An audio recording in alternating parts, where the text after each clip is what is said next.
Apocalipse capítulo 8, versículos 1 a 5, diz assim a palavra do Senhor. Quando ele abriu o sétimo selo, houve silêncio nos céus, cerca de meia hora. Vi os 7 anjos que se acham em pé diante de Deus. A eles foram dadas 7 trombetas. Outro anjo, que trazia um incensário de ouro, aproximou-se e ficou em pé junto ao altar. A ele foi dado muito incenso para oferecer com as orações de todos os santos sobre o altar de ouro, diante do trono. E da mão do anjo subiu diante de Deus a fumaça do incenso com as orações dos santos. Então o anjo pegou o incensário, encheu-o com fogo do altar e lançou-o sobre a terra. E houve trovões, vozes, relâmpagos e um terremoto. Somente até aí por hora. Vamos orar. Pai amado e bendito, te agradecemos pela tua santa palavra, Senhor. Pois é a palavra de Deus, não é a palavra de homens, escrita por homens, recebida por meio de revelação, aqui no caso, pelo apóstolo João, na ilha de Pátimos, mas que é a tua palavra, inspirada, poderosa para transformar as nossas vidas. Senhor, fala aos nossos corações nessa manhã, abençoa cada um que está aqui reunido na igreja, aquele que nos acompanha de casa, aquele que ouve uma gravação, que o teu Espírito Santo possa ministrar aos nossos corações. Pois o que carecemos, Senhor, não é a palavra de um homem, não carecemos de instruções, de autoajuda, de conhecimento, de sabedoria humana, mas carecemos da instrução do teu Espírito Santo, que vem por intermédio da tua santa palavra. Então nos instrui, nos direciona, fala poderosamente aos nossos corações, para a glória do Senhor, em nome de Jesus. Amém. Os irmãos presentes podem sentar.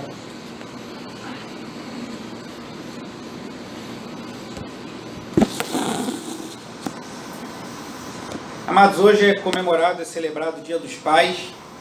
Não é uma data cristã, não está no calendário cristão, assim como não está também o Dia das Mães, o Dia dos Avós, mesmo os nossos aniversários, mas nós comemoramos e celebramos, louvamos a Deus pelos pais físicos que eles nos deram. Eu louvo a Deus pela vida do meu pai, e você deve honrar seus pais. Embora não seja uma data cristã, uma data comercial, nós podemos mencionar isso, desde que não de forma breve. E eu pensava na preparação desse sermão, essa mensagem, aproveitando a deixa do Dia dos Pais. O que você, que é um pai, que tem filhos, deseja para o futuro do seu filho? Falo isso com muita propriedade, todos sabem, a Tati está grávida de 7 meses, Raquel, como eu já falei, mexe muito na barriga, irmãos. Daniel está todo vapor. Então, o Deus eterno, o Pai bendito, o Pai das luzes, como diz a palavra, me deu a graça de ser pai mais uma vez. Louvado seja Deus por isso. E eu já sou pai duplicado nesse Dia dos Pais, irmão? Ela não nasceu, mas já está ali às portas. E como pai, o que eu desejo para os meus filhos? Você como pai, qual é o seu maior desejo para o futuro dos seus filhos? Que ele tenha uma carreira profissional brilhante, que ele se desempenhe bem profissionalmente, que ele tenha prosperidade financeira, tenha uma vida confortável. Talvez você hoje, como eu, que tenho um filho de 3 anos e meio, já pense na aposentadoria do seu filho e pense, tomara que ele tenha condições de construir uma vida tranquila para ter um final de vida em paz, um casamento feliz, um casamento abençoado, um casamento com uma pessoa que ame e honre ao Senhor. Eu já penso também, a gente já ora, que Deus abençoe a Raquel na barriga da mãe dela. A gente já orando, Senhor, abençoa, que ela venha encontrar um homem de Deus que vá honrar ao Senhor, que ame primeiro ao Senhor, como Deus falou no coração da Tati, minha esposa, quando éramos namorados, que Cristo falou que eu pertencia a Ele, falou isso fortemente ao coração dela, eu pertencia primeiro a Ele do que a ela. Então que ela encontre um homem que pertença primeiro a Cristo e depois venha a ser seu marido, e assim Daniel também encontre uma mulher de Deus. Tudo isso é válido, irmãos. Trabalharmos, investirmos na carreira profissional de nossos filhos, procurarmos dar um bom estudo para eles dentro das nossas condições, sem fazer loucuras, mas pedindo a Deus graça para isso. Investirmos para que eles possam construir uma vida financeira que glorifique a Deus e tenha tranquilidade. Orar para que tenham um casamento feliz. Se você não é pai, não é mãe aqui, mas você talvez tenha um sobrinho, um neto, um irmão, uma irmã, e você pode transferir tudo que eu estou falando aqui para alguém nessas situações. Isso é válido, irmãos. Até certo ponto não há problema nenhum em desejarmos e orarmos por isso. Mas o que eu mais desejo para os meus 2 filhos hoje, Daniel e Raquel, e que eu oro ao Senhor, que os pais aqui da igreja, não só os pais, as mães, e você que não é pai ou mãe, transfira isso para a pessoa a quem você está mentalizando, está em sua mente nesse momento, é para que os nossos filhos sejam selados por Deus. Os nossos filhos sejam servos de Deus. Vimos anteriormente, domingo passado, que anteriormente vimos a abertura dos 7 selos, hoje na verdade será o 7º selo. Vimos que foi dado um livro, né? Estamos fazendo essa trajetória pelo livro de Apocalipse, e eu pretendo passar por outros textos falando sobre escatologia também, que é o estudo da consumação de todas as coisas.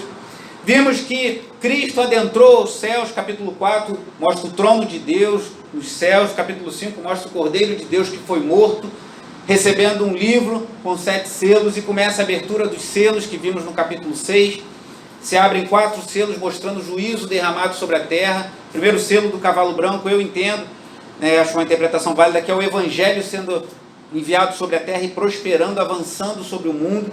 E vem uma série de juízos sobre a terra, e o 6º selo terrível, os homens chegam a pedir a morte para não terem de enfrentar a ira do Cordeiro, mas nesse momento a morte não servirá de consolo para eles. Há todo aquele julgamento, todo aquele juízo, e há um interlúdio, capítulo 7, que falei na semana passada, em que em meio a tudo isso, Deus para tudo e olha para a sua igreja. Deus fala que os anjos que estavam nos 4 cantos da terra fossem retidos os ventos, para que fossem selados os 144 mil, que eu falei semana passada, que é um número simbólico, como os números de forma geral em Apocalipse, para que fossem preservados, para que eles fossem preservados de todo esse juízo que viria ao mundo. E na sequência vimos uma grande multidão que veio da grande tribulação, louvando a Deus nos céus. E agora chegamos ao capítulo 8, em que de início, como eu falei no domingo passado, eu usei como base, e citei outros textos falando de oração, mostra que as orações do povo de Deus, que nós fazemos aqui na terra, chegam diante de Deus nos céus, e os anjos apresentam a Deus, e elas retornam com poder sobre a terra. Então hoje, irmãos, dando continuidade ao que temos falado, eu quero falar sobre a importância de nós entendermos que Deus nos deu o privilégio de sermos o seu povo. Talvez você pense, qual é a instituição mais importante da face da terra? O Supremo Tribunal Federal no nosso país, a Presidência da República, o Poder Legislativo, as polícias, o governo municipal, cada uma tem a sua esfera de poder e tem a sua importância. Mas a menina dos olhos de Deus é a Igreja de Cristo. Nós que fazemos parte da Igreja de Cristo, mesmo que sejamos poucos, mesmo que sejamos desprezados pela sociedade, mesmo que sejamos marginalizados, mesmo que não tenhamos tantos likes ou visualizações, ou inscrições, como muitos. Eu vejo homens de Deus com uma palavra abençoada, às vezes pregando o evangelho com autoridade, tendo uma projeção boa nas mídias sociais. E quando você vê um cara que prega um monte de heresia, tendo uma projeção muito maior. Mas a Igreja de Cristo fiel, que serve ao Senhor, ela é a menina dos olhos de Deus. E ela é vista por Deus com muito cuidado. Então o que nós vemos aqui é que está sendo mostrado que Deus derrama e derramará juízo sobre toda essa terra. Derramou, derrama e derramará até o juízo final, a consumação de todas as coisas. Deus julgará os homens, mas a sua igreja continuará sendo preservada, poupada, pois ela é a menina dos olhos de Deus. E nós temos o privilégio de fazer parte desse povo.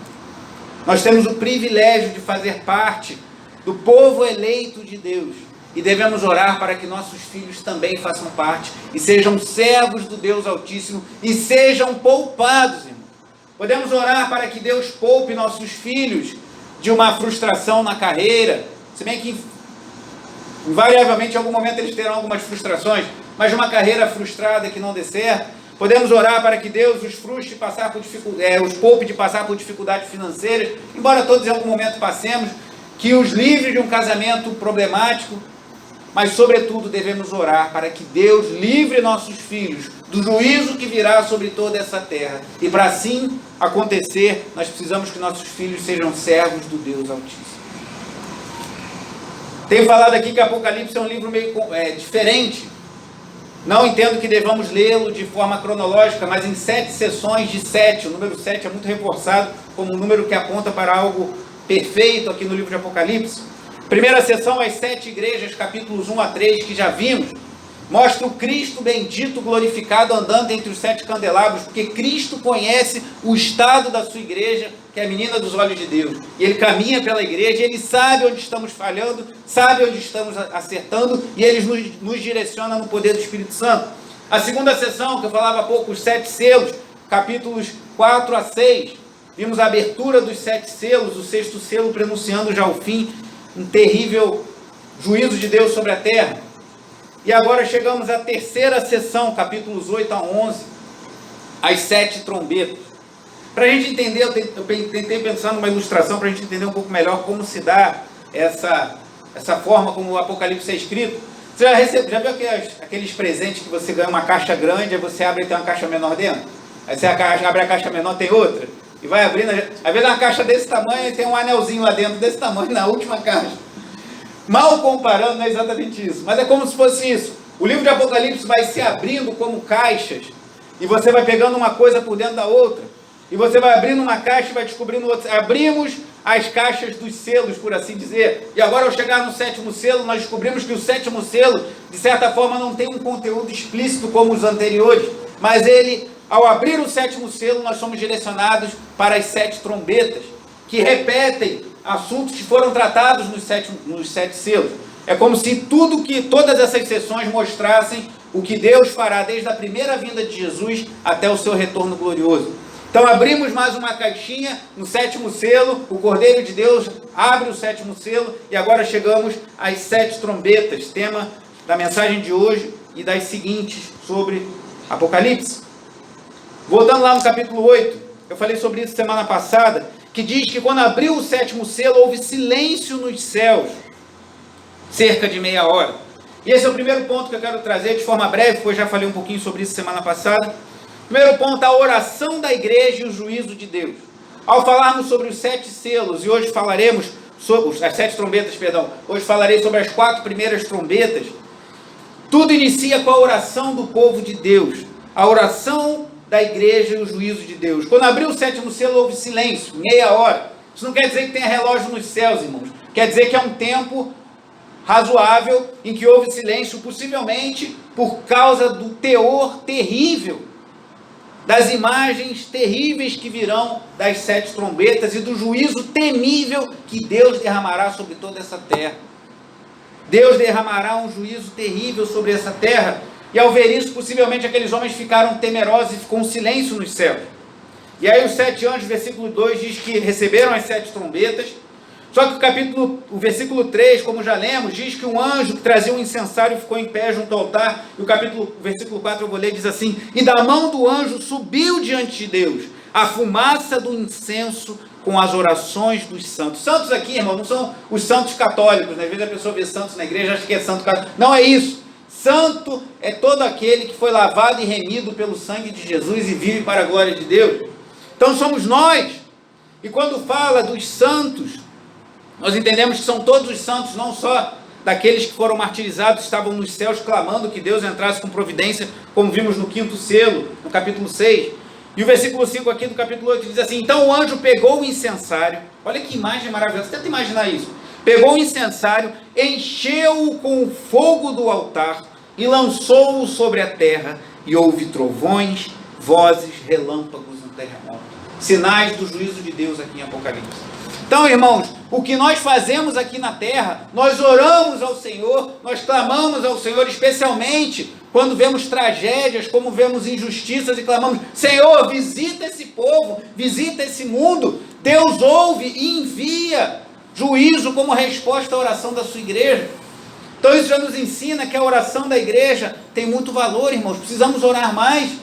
Ter essa visão de que as nossas orações são transferidas, né? Não tem Bluetooth, não tem Wi-Fi, não tem nada disso.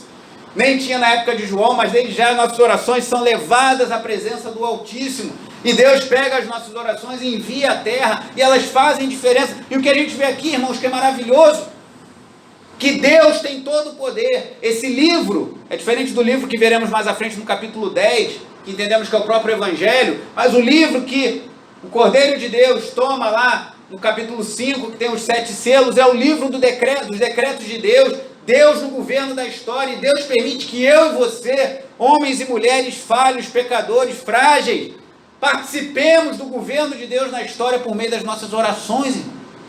Então nós precisamos valorizar a oração, temos que entender que Deus nos chama a orar e que a nossa oração fará diferença nesse mundo. Vamos orar pelo nosso país, vamos orar pela nossa cidade, vamos orar pelo nosso estado, vamos orar pelos nossos filhos, vamos orar pela nossa igreja e vamos ter a certeza de que nós oramos aqui na terra, as nossas orações chegam nos céus e Deus responde. Nem sempre como gostaríamos, nem sempre como desejaríamos, nem sempre da maneira que esperávamos, mas certamente para a glória do Senhor. E isso deve alegrar nosso coração. E aí, já passando um pouco breve sobre isso, porque eu já falei sobre isso recentemente aqui na igreja. Segundo ponto, as trombetas, a primeira, segunda, terceira e quarta trombeta, a criação assolada. Aqui nós vamos ver que Deus derrama um juízo sobre a criação. O Deus que criou todas as coisas, que é dono de tudo por direito, pois Ele é o Criador de todas as coisas, começa a derramar juízo sobre a criação. E os anjos começam a tocar as suas trombetas. Versículo 6 de Apocalipse 8. Então, os 7 anjos que tinham as 7 trombetas prepararam-se para tocá-las. Versículo 7. O primeiro anjo tocou a sua trombeta, e granizo e fogo misturado com sangue foram lançados sobre a terra. Foi queimado 1/3 da terra, 1/3 das árvores e toda a relva verde. Quando nós vimos os selos, no capítulo 6, versículo 8, fala que a morte e o inferno receberam autoridade sobre a 4ª parte da terra. Aqui nós vemos que vem sobre 1/3. 1/3 é mais do que 1/4. Então nós vemos que além de Deus estar revelando o seu juízo, o juízo de Deus sobre esse mundo será crescente. Alguns entendem que esses textos são os preteristas, leem que isso deveria ser aplicado lá ao passado, à primeira era da igreja. Nós respeitamos quem pensa assim, embora seja uma visão um pouco minoritária hoje em dia. Mas nós cremos que isso acontece e acontecerá durante a era da igreja. Que esse juízo de Deus, também respeitamos quem pensa que isso se dará somente no fim, mas eu creio, assim como, por exemplo, o pastor John MacArthur tem ido nessa linha também, e outros pastores, como o reverendo Hernando Dias Lopes, reverendo Leandro Lima, que eu tenho acompanhado também, tem um excelente estudo sobre Apocalipse, que esses juízos já são derramados, porque esse período de Apocalipse não diz respeito à primeira era da igreja, como dizem os preteristas, preterista de pretérito, né, do passado, que isso se cumpriu lá com a destruição de Jerusalém em 70 depois de Cristo, nem se cumprirá somente no final, bem perto da volta de Jesus. Embora eu creia que no final as coisas ficarão mais difíceis, mas que esses juízos já são derramados durante a era da igreja, entre a primeira e a segunda vinda de Jesus, Deus já tem derramado juízo sobre essa terra.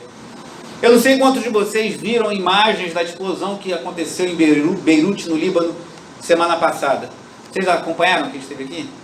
Se você não viu, eu nem recomendo que você veja, a não ser que você tenha estômago para isso. Mas algo horrível, porque o que se deu ali era um porto, parece que tinha um navio com quase 3.000 toneladas de uma substância muito explosiva, né? Os militares explicam isso como amônia, nitrato de amônia. A princípio, está sendo investigado, mas a princípio seria isso. E aí houve uma explosão. Hoje em dia todo mundo tem celular, todo mundo está conectado, começaram a filmar a explosão. Inclusive eu vi uma imagem de uma família num apartamento com 3 crianças pequenas, e as crianças estão na janela assim, e aí vem a segunda explosão, irmãos, que foi algo devastador. Fez um cogumelo, parecia a bomba atômica, as bombas atômicas que caíram sobre o Japão no final da Segunda Guerra Mundial. Então, fez uma coisa horrível, e aí quem estava filmando de longe deu tempo de ver formando aquele cogumelo e aquele deslocamento de ar absurdo vindo. E esse caso das crianças, a janela caiu sobre a criança, mas parece que a criança ficou bem, que ela saiu depois e foi andando. Uma criança pela da idade do Daniel, algo assustador. Você vê aquilo ali, irmãos, é algo terrível, vê a devastação que gerou. Eu não sei quantos números de mortos tem por enquanto.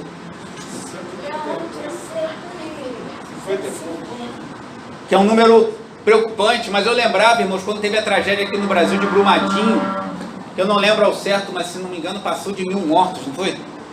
Que derramou, abriu aquela barragem lá em Brumadinho e derramou aquela lama de mineração sobre cidades e mais cidades, e foi uma devastação terrível. A gente tem visto, irmãos, coisas terríveis acontecendo, e eu creio, claro, que há irresponsabilidade humana, a irresponsabilidade do homem que não cuidou lá da barreira da lama de mineração, dos homens que não observaram que tinha o nitrato de amônia ali no porto de Beirute, tudo indica que seja isso. Mas há também, irmãos, um juízo de Deus sendo derramado sobre essa terra. Eu ouvia um pastor pregando sobre o Apocalipse que falou que quando teve aquele tsunami, salvo engano, na Indonésia, alguns anos atrás, lembra que teve um tsunami? E ele falava como a mentalidade oriental é diferente da ocidental. A gente vê isso, acho que foram 200.000 mortos, salvo engano. Milhares de mortos. E aí o que as pessoas logo fazem? Por que Deus faz isso? Como Deus é injusto? Aí ele falava que uma cantora muçulmana foi para a televisão cantar Deus, cantando para lá, não para o Deus verdadeiro, mas falando, por que o Senhor está zangado conosco? O que nós fizemos? Então a mentalidade que reconhece quando algo ruim acontece sobre a terra, não é porque Deus é injusto, é que nós estamos fazendo algo para atrair a ira de Deus sobre esse mundo. E também disse que parece que tinha uma região que foi devastada por esse tsunami e que tinha muito movimento de prostituição infantil. Então Deus usou aquilo ali para varrer da terra um lugar onde havia prostituição infantil. E quantas vezes Deus usa o juízo para trazer a justiça sobre a terra. E o juízo de Deus tem sido derramado sobre esse mundo desde a primeira vinda de Jesus. Abra os seus olhos. Abra os seus olhos, pois Deus já tem gritado. As trombetas eram usadas no passado, no Antigo Testamento a gente vê isso, para comunicar algo, para trazer uma mensagem. Quando estavam na batalha, as trombetas tinham toques diferentes. Um toque era para avançar, um toque era para retroceder. E as trombetas de Deus aqui apontam que Deus não está ausente desse mundo. Nós não somos deístas, somos teístas. O que é o deísta? É aquele que crê que Deus criou todas as coisas e está lá no céu olhando para ver o que vai dar com essa terra. Nós não somos deístas, somos teístas. Cremos sim que Deus criou todas as coisas, tudo para a sua glória, e Ele continua vendo e agindo nesse mundo, trazendo misericórdia e graça, mas também trazendo juízo sobre os homens. Então a primeira trombeta mostra que 1/3 das árvores e de toda a relva verde foi queimado pela granizo, fogo misturado com sangue que foram lançados sobre a terra. E aqui começa algo muito interessante, irmãos, que eu tenho sido reincidente, tenho sido insistente nisso e continuarei sendo, pois eu creio que assim deve ser, que é a conexão do Apocalipse com o Antigo Testamento. Nós vamos ver que essas 4 trombetas, elas apontam muito claramente para o êxodo do povo de Deus, para o desvio que o povo de Deus, o desvio da ira de Deus sobre o povo de Deus e caindo sobre o faraó no Egito. Nós vamos ver que há muita relação, há muitas imagens aqui que remetem ao êxodo. Mas o que estava acontecendo no êxodo? O povo de Israel estava escravo há 400 anos no Egito, o povo de Israel estava sofrendo, o povo de Israel fez o quê? Começou a clamar. Deus começou a clamar a Deus, o povo começou a clamar, Senhor, olha a nossa situação, Senhor, olhe para nós, Senhor, nos visita, Senhor, nos salva, nos liberta da ação de Faraó. O povo de Deus no Egito começou a clamar, e o que Deus fez? Deus visitou o inimigo do povo de Deus, o Egito, o Faraó, com juízo, e libertou com mão forte, com braço poderoso, o povo do Egito, e levou para a terra prometida. Então, esses irmãos que ouviam, que leram o Apocalipse, que os primeiros a receberem essas visões, que foram registradas por João, esses que receberam conheciam a história do êxodo, conheciam o que estava acontecendo, conheciam o que aconteceu na história do povo de Deus, e ao verem essas imagens, certamente vinha à sua mente, assim como Deus exerceu juízo sobre os inimigos do povo de Deus, e assim como Deus libertou o seu povo, Deus fará isso novamente. E essa deve ser a nossa esperança, irmãos. Nós devemos ter a certeza de que assim como esse mundo será julgado e virá juízo, já tem vindo sobre esse mundo, Deus nos preservará como sua igreja. Louvado seja Deus por isso. Mas vamos lá no Êxodo, capítulo 9.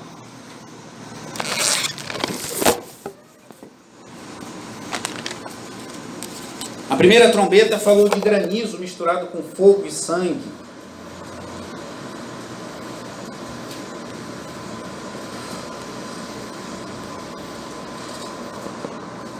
Êxodo capítulo 9,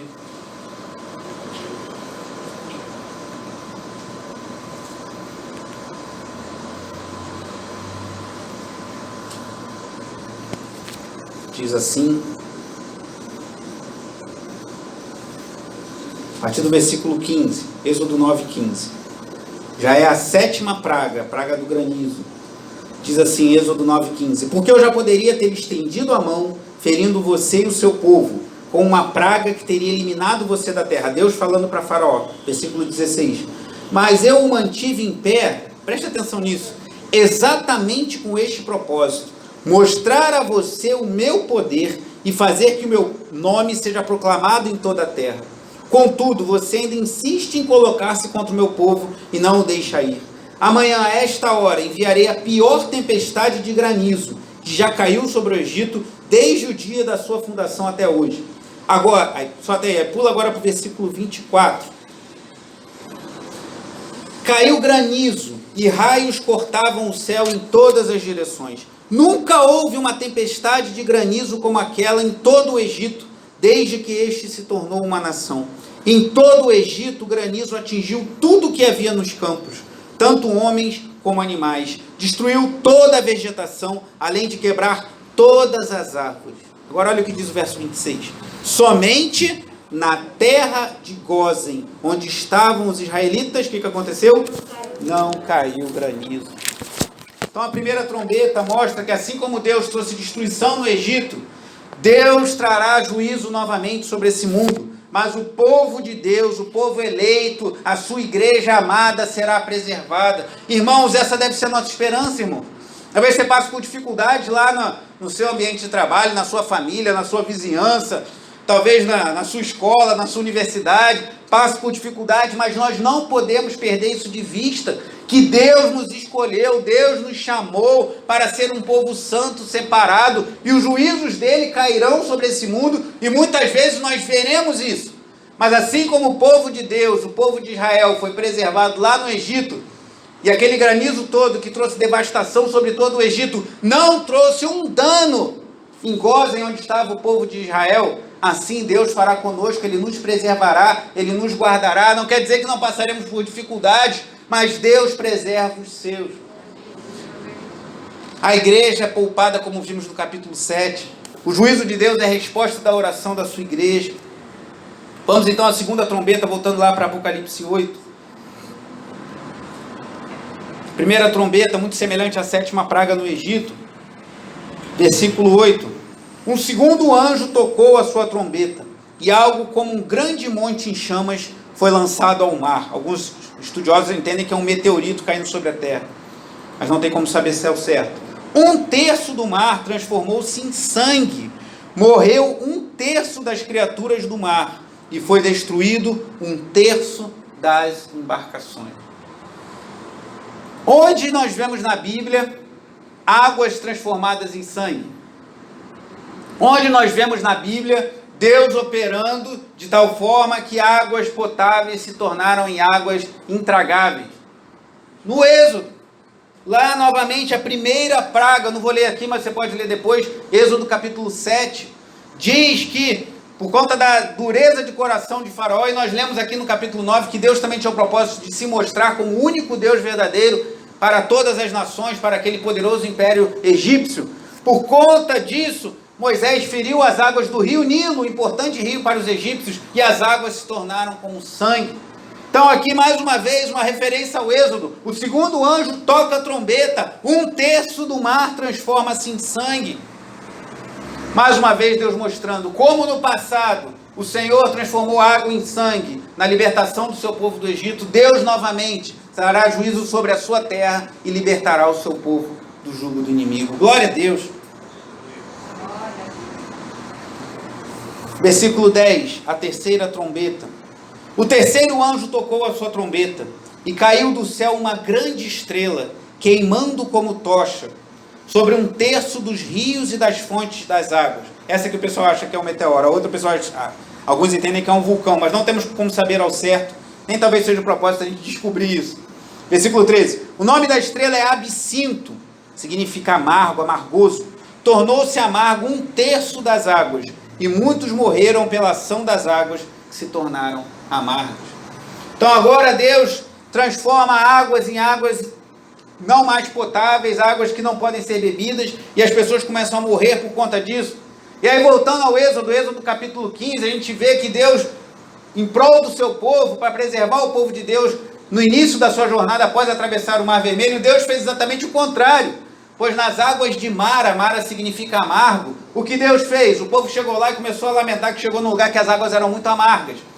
E aí Deus, por meio de Moisés, veio com intervenção naquela situação, e aquelas águas se tornaram águas que poderiam ser bebidas. Então, com o seu povo, Deus pegou as águas amargas e transformou em águas doces. E agora, exercendo juízo sobre esse mundo, Deus faz com que 1/3 das águas tornem-se amargas.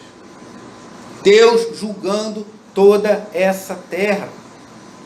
E aí chegamos ao versículo 12, a 4ª trombeta.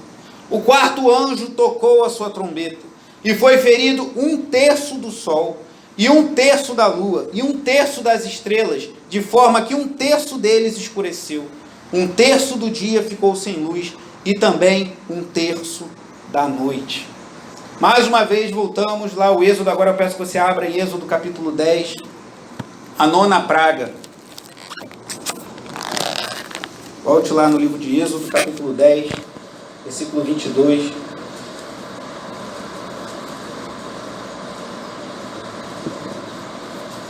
Não sabemos muito como vai ser isso, 1/3 do sol, 1/3 da lua. Entendemos que é uma linguagem simbólica. Deus mostrando que julgaria, trazendo trevas sobre a terra. E aqui em Êxodo 10, a penúltima praga, a 9ª praga, versículo 22 de Êxodo 10 diz assim: Moisés estendeu a mão para o céu, e por 3 dias houve densas trevas em todo o Egito. Ninguém pôde ver ninguém, nem sair do seu lugar durante 3 dias. Todavia, leia comigo o final do versículo 23. Todavia, todos os israelitas tinham luz nos locais em que habitavam. Irmãos, há trevas sobre essa terra. Vivemos numa sociedade que está em trevas. A corrupção avança, a injustiça avança. Há muitos males no nosso país, na nossa cidade, no nosso estado. Mas onde está o povo de Deus, o povo que serve a Deus de todo o coração, que se dedica ao Senhor, há luz, irmãos. Assim como no Egito houve trevas por 3 dias na 9ª praga, assim como Deus, antes da 10ª praga, que foi a pior, em que o filho de Faraó e todos os primogênitos do Egito foram mortos, Deus trouxe, antes de trazer essa praga, ele trouxe trevas sobre o Egito. Deus visita esse mundo com trevas, mas aqueles que são parte do seu povo, aonde eles estão, à luz. E para os recipientes, para aqueles que receberiam as palavras do Apocalipse, isso era muito claro, pois eles lembravam: Deus transformará 1/3 do sol, 1/3 da lua e 1/3 das estrelas. Deus colocou 3 dias de trevas no Egito. Deus julgará esse mundo novamente como julgou o Egito, mas o seu povo, mesmo que tenha que passar por sofrimento, na sua casa haverá luz. Devemos, irmãos, nos dedicar a buscar alguma melhoria, alguma justiça em nossa sociedade. Devemos trabalhar por isso, com fé, clamando a Deus, orando para que haja paz na cidade, como diz as Escrituras. Mas devemos saber, irmãos, que esse mundo está debaixo de juízo. Se vamos conseguir transformar o mundo, não sabemos. Devemos influenciá-lo como sal e luz, que devemos ser, como Jesus nos diz, lá em Mateus capítulo 5. Mas até onde vai a nossa influência e o quanto esse mundo vai mudar, nós não sabemos. Mas dentro da nossa casa, a luz do Evangelho tem que brilhar. Não aceite algo diferente. Se você casado, seu cônjuge não é cristão, você passa por um desafio maior, ore, peça ajuda, vamos interceder, e seja a luz, seja a coluna. Se você é um jovem que os seus pais não são cristãos, clame a Deus pela vida deles, faça a diferença dentro da sua casa, seja a luz, mesmo que você seja o único cristão na sua família, seja a luz, faça a diferença ali. Agora, se você é um casal, marido e mulher, servem ao Senhor, tem filhos, a nossa casa tem que brilhar a luz do Evangelho, tem que brilhar a luz de Cristo. Cuidado com quem entra na sua casa, cuidado com quem entra na sua casa por meio de um canal de televisão, por meio de um computador, de um celular. Fique atento, não deixe que as trevas desse mundo venham invadir a luz do seu lar, mas que a luz de Cristo brilhe, porque enquanto Deus julgava o Egito com poder e com trevas, havia luz na casa do povo de Deus. E ainda assim é hoje. Talvez você pense assim, mas que palavra dura no Dia dos Pais, né? Mas a igreja não tem que ser guiada pelos Dias dos Pais, nem pelas celebrações da sociedade. A igreja tem que ser guiada pela palavra de Deus. Se essa é a palavra de Deus, não tem conversa, irmão. Mas talvez você pense assim, meu Deus, que mundo tenebroso no qual vivemos, que expectativa de juízo. Isso não deve nos desanimar e pensar assim, então vamos entregar o mundo para ser julgado. Não, vamos trabalhar, vamos fazer a diferença. Vamos orar, como eu ouvi um pastor falando esses dias, que crê que Deus pode visitar o nosso país com um grande avivamento. Vamos orar por avivamento. O Senhor aviva essa terra, que haja, quem sabe, alguns veem no Brasil um potencial para se tornar um celeiro de missões. Não sabemos quando Jesus vai voltar. Não sabemos se ele vai voltar amanhã, hoje, ou daqui a 10, ou daqui a 100, ou daqui a 1000 anos. Não sabemos. E quem falar para você que sabe, desconfie e vai embora, deixa ele falando sozinho. E ninguém tem autoridade para saber isso. Não sabemos, então vamos trabalhar, vamos orar, Senhor, aviva essa terra, aviva o Brasil. Ver continentes como a Europa, em que o cristianismo está morrendo, está apagando, igrejas tradicionais, clássicas, igrejas belíssimas se transformando em bares, se transformando em pubs. E muitos têm falado, quem sabe o Brasil, o evangelho vai ser avivado aqui, e ao invés do Brasil, que uma vez foi um lugar que recebeu missionários da Holanda, por exemplo, e de outras regiões do mundo, dos Estados Unidos, da Inglaterra, vai passar a exportar missionários para o mundo. Ore por isso, que assim seja, em nome de Jesus. Então não vamos deixar de trabalhar, de batalhar, mas não vamos deixar de ter em vista que esse mundo está sob o juízo de Deus. E aí talvez você pense, meu Deus, primeiro ponto, a oração da igreja e o juízo de Deus em resposta à oração dos santos. Segundo ponto, as 4 primeiras trombetas. E a primeira trombeta falou do granizo. Assim como foi lá no Egito, que Deus choveu granizo, agora ele choverá granizo misturado com fogo e com sangue, e terça parte da vegetação será queimada. Segunda trombeta, uma montanha em chamas atirada ao mar, terça parte do mar convertido em sangue. Terceira trombeta, estrelas em chamas caem sobre rios e fontes, a terça parte das águas se torna amarga. Quarta trombeta, sol, luas e estrelas, a terça parte escurecida. O juízo de Deus sobre a vegetação, o juízo de Deus sobre os mares, o juízo de Deus sobre as águas dos rios, as águas potáveis, o juízo de Deus sobre a luz do dia. Talvez você pense assim, meu Deus, que coisa terrível. O que virá depois disso? Versículo 13.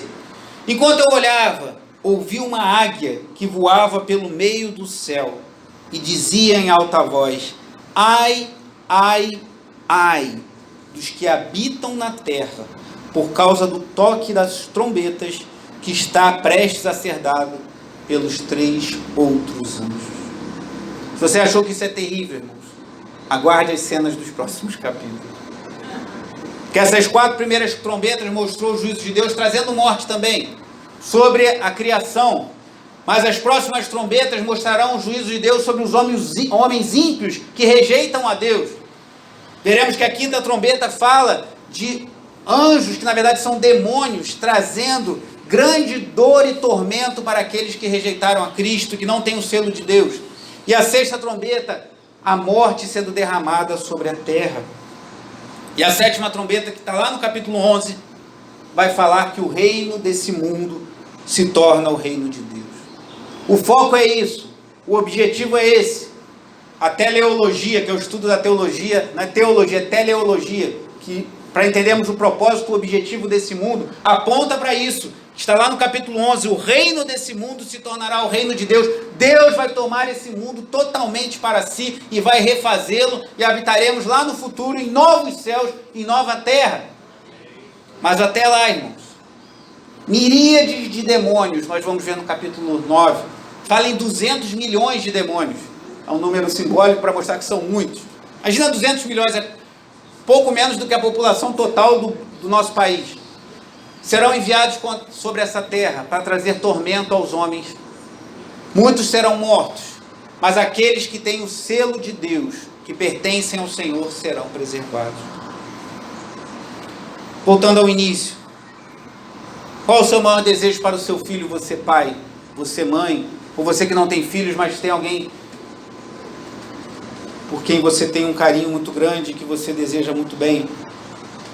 Deseje que ele seja um servo de Deus. Deseja que ela seja selada por Deus.